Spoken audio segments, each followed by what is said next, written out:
Salut, j'espère que vous allez bien. Aujourd'hui, je reviens avec une nouvelle vidéo. Je vais vous parler de 3 livres qui ont marqué le début de mon année 2022.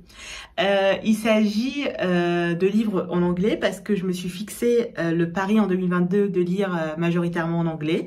D'autant plus que là, je suis beaucoup de comptes sur Instagram qui sont des comptes anglophones où je vois passer des livres anglais et qui me donnent très envie de les découvrir et de découvrir leurs auteurs et autrices. Je vais commencer par un livre qui est Untamed, Stop Please and Start Living de Glennon Doyle. Au début de l'année 2022, j'avais vraiment envie de faire une vraie pause d'essais. J'ai lu pas mal d'essais en 2021 et j'avais vraiment envie de faire une vraie coupure et de commencer avec quelque chose de léger, de subtil et de frais, on va dire. Et ce livre, vraiment, ça a été vraiment une bouffée d'air. Il a su relever le défi, bien qu'il aborde des sujets quand même qui restent assez lourds, assez conséquents. Ils sont abordés de manière tellement fluide et tellement sereine, je dirais, qu'on arrive à bien digérer, qu'on arrive à apprécier la lecture sans pour autant se prendre énormément la tête. Pour celles et ceux qui ne connaissent pas Glennon Doyle, c'est quelqu'un qui est connu pour ses récits sur l'intime, pour ses mémoires intimes, on va dire. C'est le premier livre que je lis de cette autrice et je l'avais auparavant vu dans des interviews avec Elle, etc. Et ça m'avait jamais donné envie forcément de la lire, mais sur Instagram, je voyais passer pas mal de posts et donc je me suis dit pourquoi pas lire ce livre, et heureusement que je l'ai lu parce que je pense vraiment que ça a fait une vraie coupure entre ce que je lisais avant en 2021 et ça a bien enchaîné l'année 2022. Dans ce livre, Glennon Doyle, c'est un mémoire intime où elle va nous livrer en fait c'est son combat, ses combats plutôt. Elle va nous parler de sujets qui sont très lourds, comme je disais, tels que la dépression, l'addiction à l'alcool et notamment l'homosexualité tardive. Dans ce livre, en fait, elle fait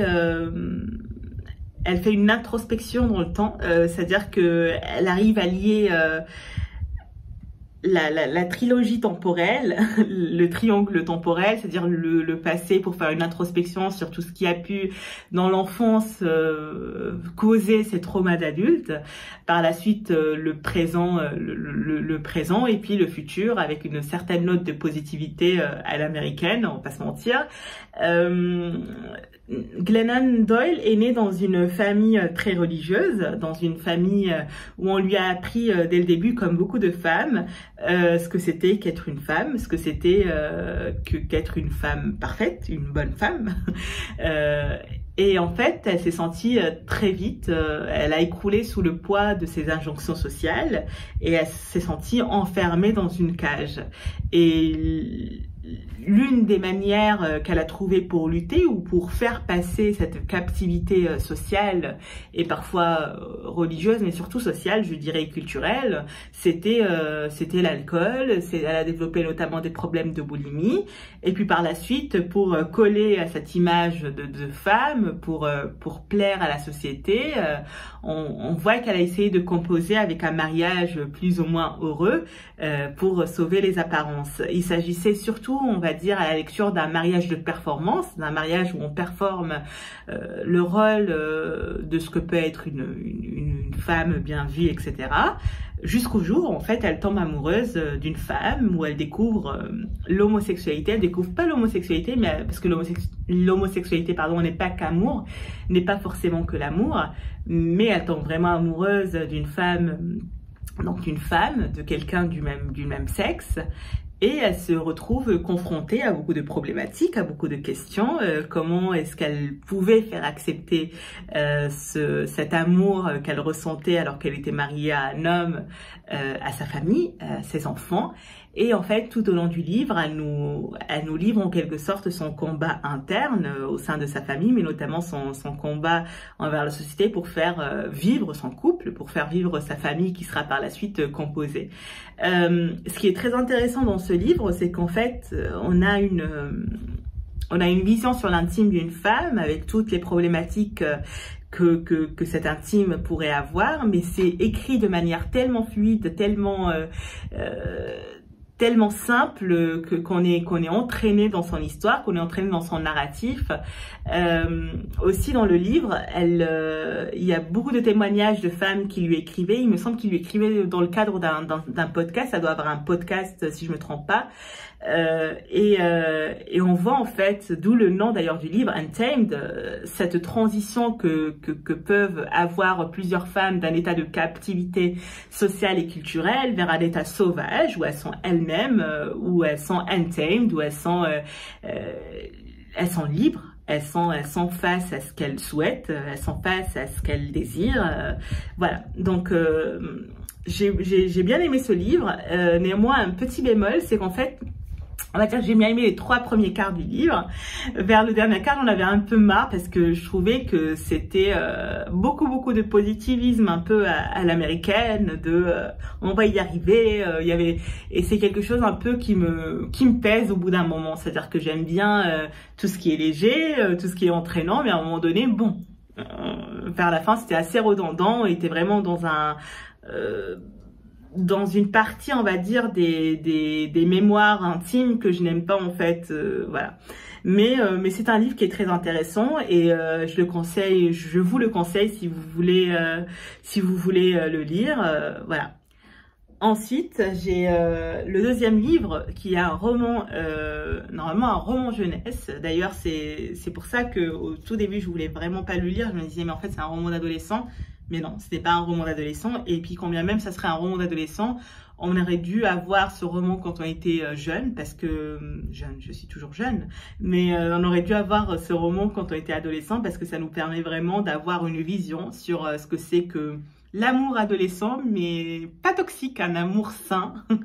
Il s'agit du livre de Sally Rooney, du roman de Sally Rooney, Normal People.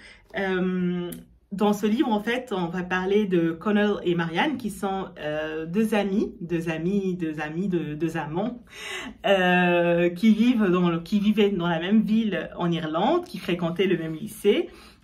Pour celles et ceux qui me suivent, j'ai récemment fait, ça date de quelques mois, un podcast sur Réinventer l'amour de Mona Chollet, où je parlais en fait de à quel point en fait on avait besoin que l'amour soit simple, que l'amour ne soit pas toxique, etc.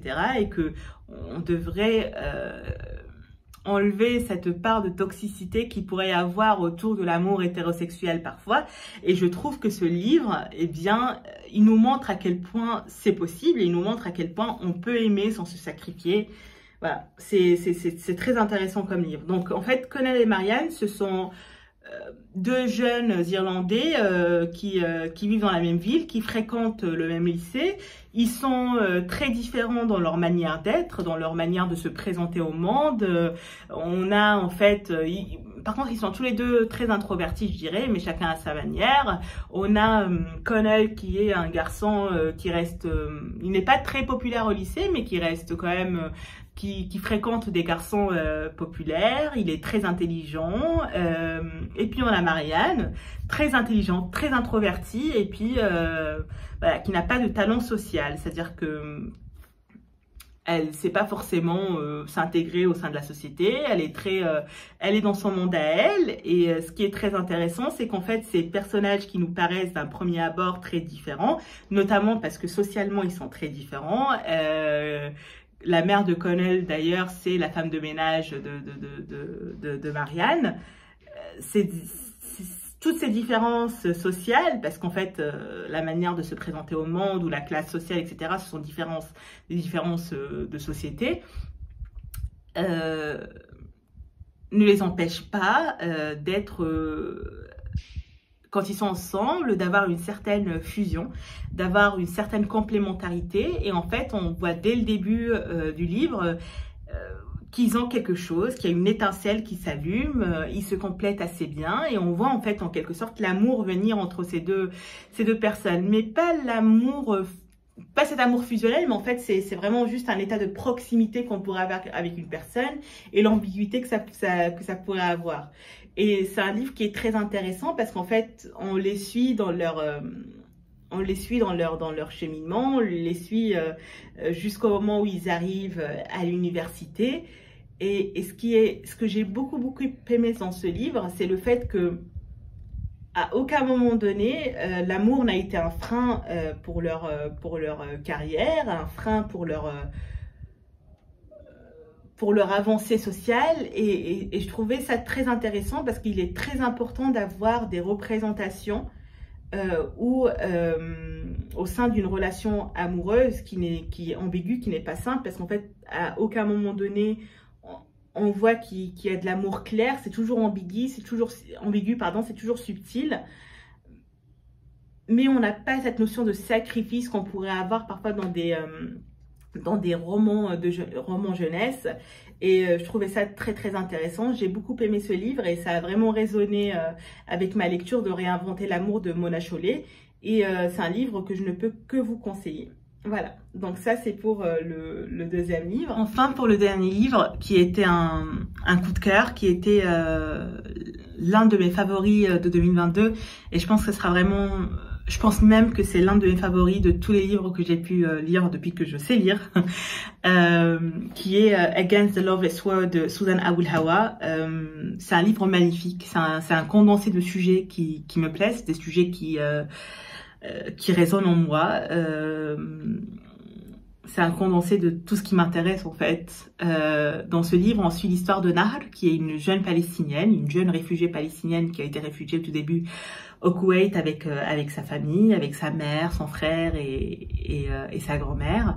C'est l'histoire d'une femme très forte, une femme très forte, une femme qui prend énormément de recul sur sa vie. Et d'ailleurs, quand elle écrit ce livre, donc le personnage principal qui est Nahl, quand il narre sa vie, elle est dans une prison israélienne en train de composer des bouts de vie sur des feuilles, des petits bouts de papier. C'est l'histoire d'une femme qui est brisée par la vie, qui est brisée de par son statut de femme, et notamment son statut de réfugiée et de palestinienne. Elle mène plusieurs combats. Elle mène des combats de libération de femmes, où en fait elle va goûter à un moment donné à une certaine liberté de jouir de son corps, de jouir de son intellect à sa manière. C'est quelqu'un qui n'a pas fait de grandes études, mais néanmoins elle n'est pas armée intellectuellement pour décrire ce qu'elle ressent, mais elle le décrit d'une certaine finesse à sa manière, avec ses propres mots qui font que c'est authentique. Je ne vais pas beaucoup m'étaler sur ce livre parce que j'ai envie de faire un podcast, parce que je trouve que ça mérite plus que 2 minutes pour en parler. Je pense que c'est un livre qui mérite d'être décortiqué, qui mérite d'être lu et je pense même relu. Ce qui est très fort dans ce livre, c'est qu'en fait, le personnage, le personnage, bien qu'il soit un personnage plus ou moins fictif, c'est quelqu'un qui sait prendre du recul sur sa propre vie. Et en fait, elle est à la fois quelqu'un qui écrit sa vie, mais c'est aussi un scénariste de sa vie. En fait, elle sait s'extirper de l'instant présent pour en fait être spectatrice de son théâtre de vie. Et c'est très intéressant. C'est juste magnifique, c'est joliment écrit. Et voilà, je pense que c'est l'une de mes meilleures lectures jusqu'à présent.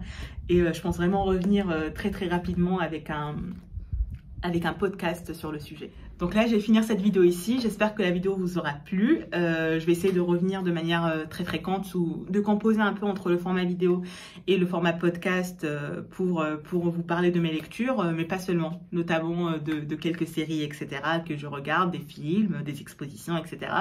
Donc voilà, j'espère que la vidéo vous aura plu et je vous dis à très bientôt. Au revoir.